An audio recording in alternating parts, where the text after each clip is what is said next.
These so-called negotiations that we've seen intermittently between Russia and Ukraine, with the USA as the mediator, is truly a clown show and completely ridiculous for anyone who can see through all the media smokescreens and lies.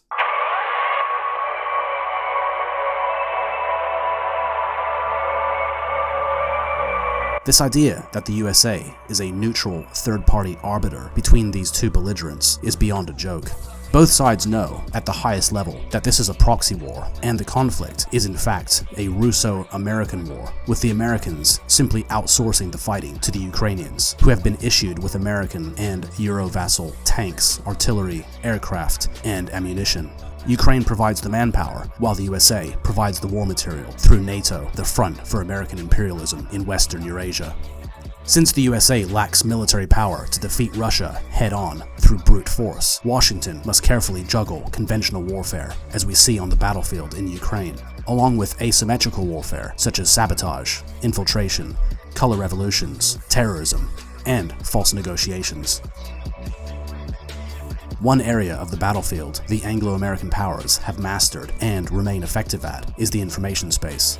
In this sector, they dominate, something the Americans learned from the British, who employed information warfare most notably in both world wars to maintain public support and to smear their enemies before, during, and after the conflicts, broadcasting lies and half-truths for the purpose of spreading confusion and uncertainty.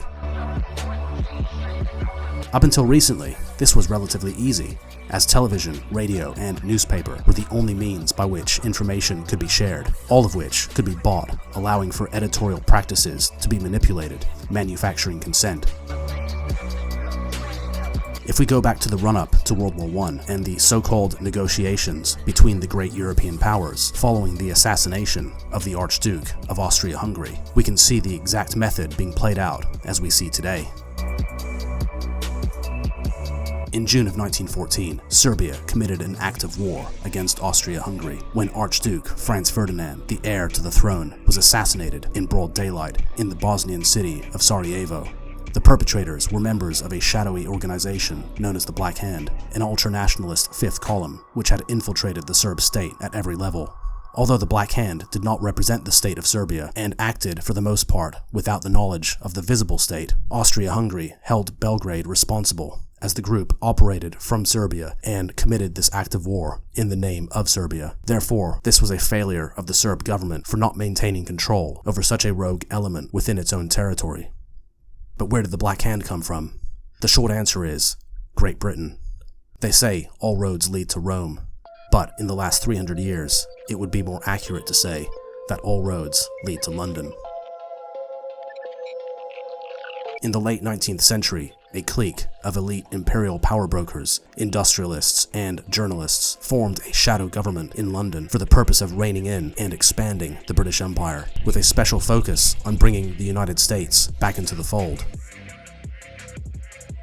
During this time, the world was multipolar and divided between several regional powers. The British were the hegemon because of their undisputed rule over the seas, and thus were able to exercise control over most of the world's trade. Also, the pound sterling was the global reserve currency.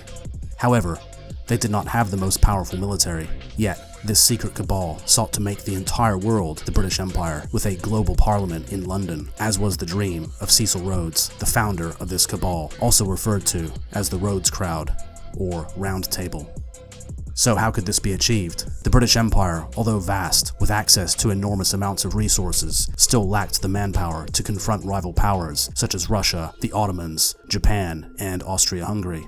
The answer was asymmetric warfare, especially the art of deception and convincing such rivals to fight and destroy each other. In the decades prior to World War I, the British deep state was busy conspiring with separatists and revolutionaries across Europe for the purpose of destabilizing the continent and ultimately starting a major war.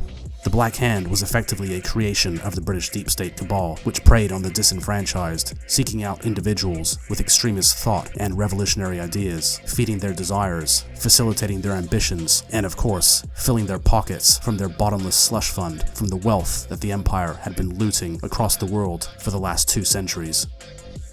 The British understood that the Balkans was a potential powder keg, as it was the most ethnically diverse and thus easier to exploit. Serbia had long-standing grievances with Austria-Hungary, but it was also a small and weak state that could be easily moved if the right infiltrators were put into place. This was the perfect setup, a fifth column effectively controlling the state of Serbia that would do the dirty work of London without anyone knowing, even the Austrians, who did know about the Black Hand, but nothing beyond this, or those in London manipulating the Serb government, giving the British plausible deniability. A hand behind a hand behind a hand, like a set of Russian dolls, circles within circles, a web of intrigue. Even the visible government in London wasn't fully aware of its own fifth column, the Round Table, which was quietly pulling the strings, not only in Belgrade, but also in Paris, St. Petersburg, and Washington, D.C., which was itself a creation of a power structure even further up and more secretive. A complex and devious plan was unfolding. Behind the scenes, the British were busy lighting fires, antagonizing these European rivals, while on the surface, they played the role of neutral arbiter, the voice of reason, as they pretended to be working towards a peaceful settlement. Does this sound familiar?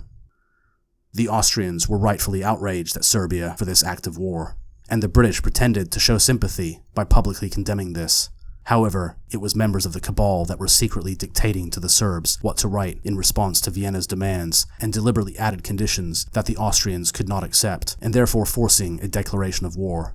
This was done in coordination with Russia, whom the cabal had also compromised with agents loyal to the British deep state. Sir Edward Grey, the British Foreign Secretary and Round Table member, and probably one of the most devious liars, skillfully managed what appeared to be negotiations between Russia and Germany for the purpose of avoiding all-out war. But in reality, it was the exact opposite. The Germans had no idea that the Russian state had been infiltrated and that Russia's own foreign secretary was on London's payroll. So when Sir Grey presented a solution and Germany accepted, the Russians would reject it. Likewise, if the Germans proposed a peace plan, Grey would accept it and be seen as the voice of reason. But the Russian secretary knew he was expected to refuse, and therefore railroading the two sides into war.